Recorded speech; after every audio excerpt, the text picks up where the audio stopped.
Muito bem, estamos estudando sobre a oração.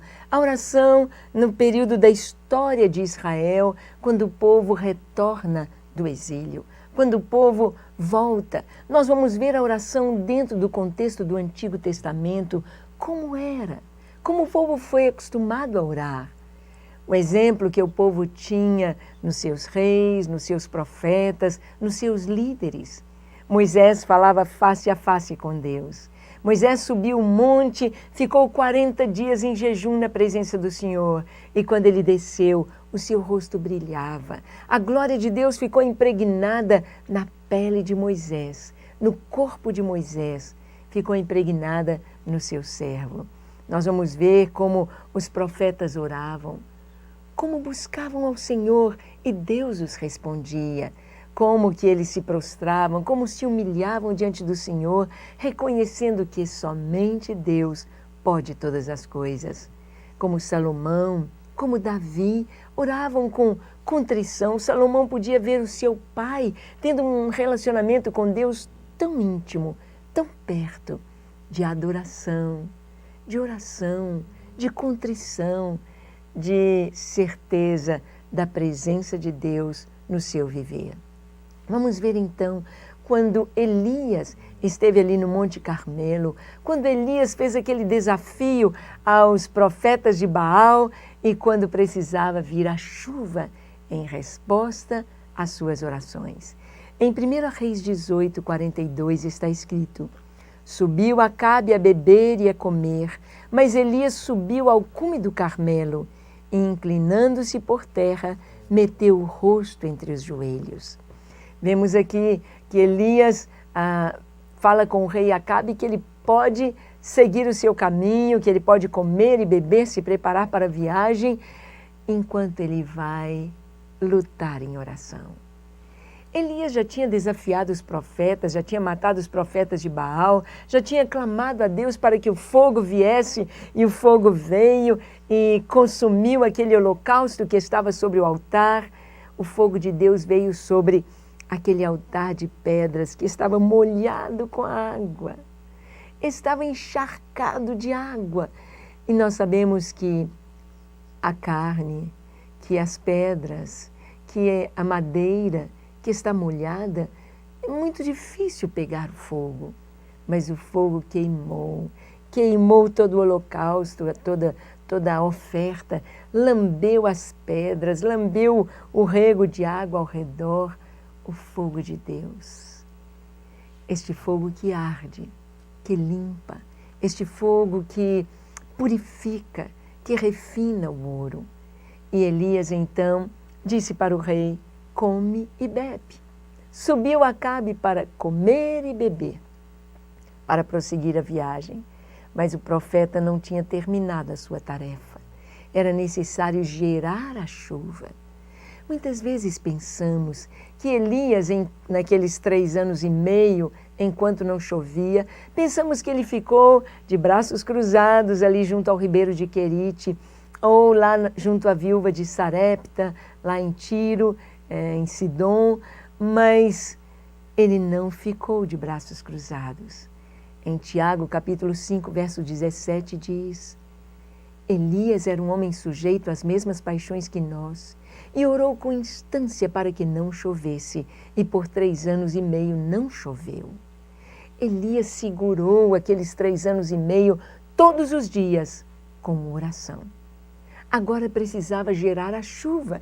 3 anos e meio de seca, 3 anos e meio sem pasto, 3 anos e meio com a comida comprada, havendo importação de alimento e uma carestia muito grande, empobrecimento das pessoas, das famílias, fome, morte dos animais, dos homens. E agora era a hora da chuva. O céu estava limpo e Elias põe a sua cabeça entre os joelhos e por 7 vezes ele ora. Conforme Tiago escreve no capítulo 5 da sua carta, no verso 18, ele diz: E Elias orou novamente, e os céus deram chuva, e a terra colheu seu fruto. Elias orou novamente. 7 vezes ele se inclinou para buscar a presença de Deus, para buscar a resposta de Deus. Através das nossas orações, nós geramos o cumprimento das profecias bíblicas. Deus havia falado a Elias que não choveria e que depois choveria. Mas para gerar o cumprimento da promessa, era necessário orar. Deus tem nos dado muitas promessas, palavras proféticas com relação a nós, com relação ao nosso país, com relação à terra, com relação à igreja. Mas para que estas profecias se cumpram, para que esta palavra se cumpra, é necessário oração. Através da oração, geramos o cumprimento das profecias bíblicas. Elias gerou em oração. Vamos ver também que em Lamentações, capítulo 3, verso 41, está escrito: levantemos o nosso coração e as nossas mãos para Deus nos céus, dizendo. Estas palavras são do profeta Jeremias. Ele escreveu este livro tão triste.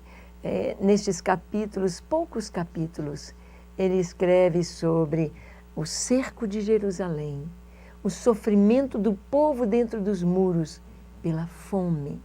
E ele diz: levantemos o nosso coração. Levantemos o nosso coração. Mostrar para Deus o sofrimento. Mostrar para Deus que nos rendemos a Ele. Deus espera isto de você, de mim, que a gente apresente a Ele. Ele diz: filho meu, dá-me o teu coração. Entregar o coração. Muitas pessoas vão entregando as coisas, entregam a casa, entregam o trabalho, entregam o dinheiro, entregam a família, mas não entregam o coração. E quando nós entregamos o coração, todo o resto está no altar. Quando você entrega o coração ao Senhor, você entrega tudo. E é isto que Jeremias está dizendo. Levantemos o nosso coração, vamos nos entregar ao Senhor, sabendo que Ele é poderoso. Daniel, capítulo 9, verso 3 diz: dirigi o meu rosto ao Senhor Deus, para buscá-lo com oração e com rogos, com jejum, pano de saco e cinza. Daniel, então, coloca-se diante de Deus como intercessor, em total humildade, dizendo: olha, eu me coloquei diante de Deus para buscá-lo com intercessão, com pano de saco, cinza sobre a cabeça, em total humilhação diante de Deus. Vimos então posições, posturas diante de Deus para orar, a necessidade da oração, da humildade diante do Senhor. Vamos ver que o tempo gasto em oração está diretamente ligado com a importância dada à comunhão com Deus. Quem sabe que precisa muito de Deus, gasta mais tempo em oração. Quem sabe que necessita do Senhor, tira tempo para orar. Hoje as pessoas estão tão preocupadas com a sua agenda, se eu corre, já levantam cedo, estou atrasado, não tenho tempo de tomar café, tenho de pegar o ônibus, tenho de pegar o carro, tenho de chegar a tal hora, o trânsito está ruim. Estão preocupadas com coisas externas, exteriores, quando a primeira preocupação nossa deve ser buscar ao Senhor. Buscar-me-eis e me achareis, quando me buscardes de todo o vosso coração. Como é importante buscar o Senhor em todo o tempo. O tempo gasto com Deus mostra aquilo que cremos, mostra aquilo que esperamos de Deus, mostra a nossa fé, o nosso coração. O nosso chamado é para conhecer Deus e fazê-lo conhecido. Este é o meu chamado, é o seu chamado. E nós só podemos conhecer Deus gastando tempo com Ele, separando tempo de oração, tempo para adorar. Você tem separado um tempo para Deus? Deus é mais importante que todas as outras coisas para você? Ou todas as outras coisas são mais importantes que Deus? Será que você separa um tempo para Ele? Como os gideões da oração, Deus tem nos dado o privilégio de separar um tempo, uma hora, uma vez por semana, para estar na sua presença, para levantar as mãos, para conhecê-lo. O nosso rosto brilha da glória da presença do Senhor. Quanto mais tempo com Ele, mais parecidos com Ele nós ficamos. Seu amor, sua bondade, sua paz, sua paciência, sua alegria vão impregnando o nosso ser, vão nos enchendo e nós vamos sendo transformados de glória em glória na própria imagem do Senhor, como através do Espírito de Deus. O nosso chamado é para conhecer Deus e para fazê-lo conhecido. A oração é sempre eficaz, independentemente do horário em que é proferida. Nós vamos ver aqui que a oração não tem um horário. Eu posso orar de manhã, posso orar de madrugada, posso orar à noite. A oração não depende do tempo. Há alguns cânticos que nós ouvimos aí dizendo que de madrugada a fila é menor. Não tem fila para orar. Deus não tem fila para atender. Deus é onipresente. Ele está aqui agora comigo, está agora com você.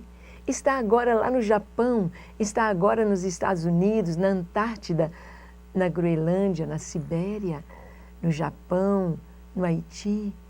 Deus é onipresente. Muitas pessoas oram para os santos, oram para Maria, e sabemos que os santos, Maria, não podem ouvir as nossas orações. Eles não são onipresentes, eles não são Deus. Só Deus é onipresente. Seres humanos são seres humanos. E depois de mortos, ressuscitados, nós teremos um corpo glorioso, mas continuaremos sendo seres humanos, homens, com as limitações de estar ligado a um corpo. Então, precisamos ter este entendimento da vontade de Deus e de quem é Deus. Um tempo separado para Deus, um tempo específico para Deus.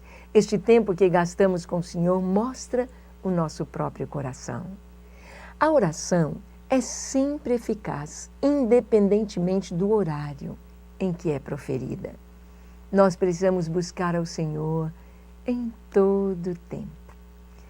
Devemos estar dirigindo o carro, falando com Deus, comendo, agradecer o alimento, agradecendo ao Senhor, saboreando a comida, conversando com Ele. A gente descobre o que é orar sem cessar. A importância de se gastar tempo com Deus em oração está ligada ao crescimento espiritual do crente e ao seu trabalho dedicado ao Senhor. Nós vemos que homens de Deus, homens que escreveram história, homens que mudaram a história com suas vidas, eram homens de oração. Quando você estuda a história dos avivamentos, você se defronta com Finney, com Wesley, com David Brainerd, com tantos homens de oração, Scofield. Eram pessoas que oravam, eram pessoas que gastavam tempo com Deus. Lutero dizia que quanto mais coisas ele tinha de fazer no dia que resolver, mais tempo ele passava com Deus. Se nós entendermos isto, quanto mais precisamos resolver e fazer, mais tempo devemos ter com o Senhor. A palavra nos diz, se o Senhor não edificar a casa, em vão trabalhos que edificam. Se o Senhor não guardar a cidade, em vão vigia a sentinela. Inútil nos é levantar de madrugada, repousar tarde, comer o pão tão difícil que penosamente granjeamos. Aos seus amados, Ele dá enquanto dormem. Enquanto dormem, enquanto descansamos no Senhor. E nós podemos descansar no Senhor através da oração. Quando nós oramos, descansamos porque entregamos a Ele. Como é importante ter este entendimento. Quanto mais eu preciso de Deus, quanto mais resposta, mais eu devo orar. E quanto mais eu oro, mais eu amo ao Senhor, mais eu me deleito nele e me apaixono por Ele. A oração feita em horários fixos. Vamos ver isto na Palavra de Deus. Vamos encontrar no Antigo Testamento, porque estamos passando pela oração no Antigo Testamento, e vamos ver as orações que eram feitas em horários fixos, horários pré-determinados. Davi orava de tarde, de manhã e ao meio-dia. Salmo 55, 17. Davi era um homem segundo o coração de Deus. Davi amava o Senhor e ele buscava a face de Deus, e a Bíblia nos diz que ele orava de manhã, ao meio-dia e de tarde. Ou melhor, de tarde, porque o dia do judeu começa às 18 horas, de manhã e ao meio-dia. É um tempo muito bom, muito importante para buscarmos o Senhor, para estarmos em sua presença. O Salmo 55:17 diz: de tarde, de manhã e ao meio-dia, oro e clamo, e Ele ouve a minha voz. São palavras de Davi. Será que você tem orado de tarde, ao meio-dia, de manhã, clamando ao Senhor, buscando a resposta? Ele nos ouve. Daniel orava 3 vezes ao dia, com as janelas abertas em direção a Jerusalém. Horários fixos. É bom a gente ter um horário fixo de oração. É bom, como os gideões, a gente ter aquele horário de ir à torre e se prostrar diante do Senhor. Daniel assim fazia. Olha o que diz no capítulo 6, versículo 10.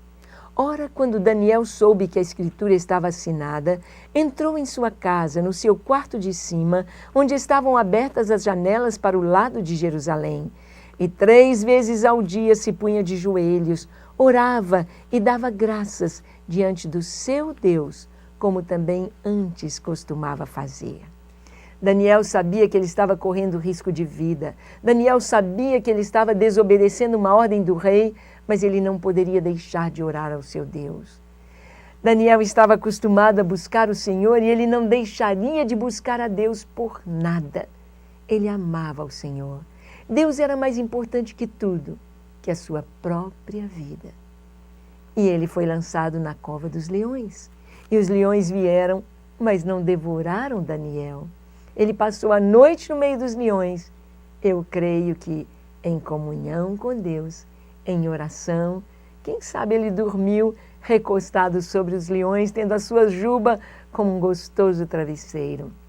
Mas a Bíblia diz que as pessoas que lançaram Daniel lá, que o acusaram, foram lançadas na cova quando Daniel foi tirado, e os leões as estraçalharam antes que caíssem.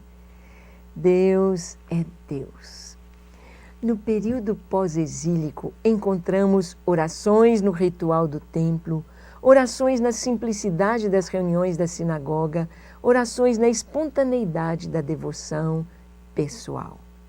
Depois que o povo volta do exílio, eles levantam sinagogas em todas as cidades e oram nas sinagogas. Eles reconstroem um templo em Jerusalém e oram no templo em Jerusalém. E eles aprenderam a orar em casa, na devoção do seu lar, com a sua família, buscando ao Senhor. Assim devemos ser.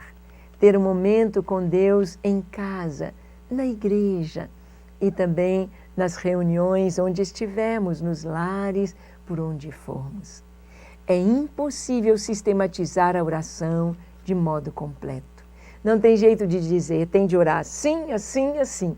Enquadrar a oração dentro de telinhas quadradinhos. A oração deve ser livre, espontânea, um diálogo com Deus, vida com o Senhor. Existem padrões de oração, modelos dados pelos profetas e homens de Deus no passado, mas não há regras rígidas para se apresentar diante de Deus em oração. Houve um modelo, um modo como o povo buscava o Senhor, como os patriarcas o buscaram, mas isto não é uma coisa rígida. Deve haver a espontaneidade. No Antigo Testamento, os seguidores de Yahvé procuravam ser aceitos por Deus através do seu próprio mérito, sua justiça própria. Sabemos que a nossa justiça própria é como trapos de imundícia.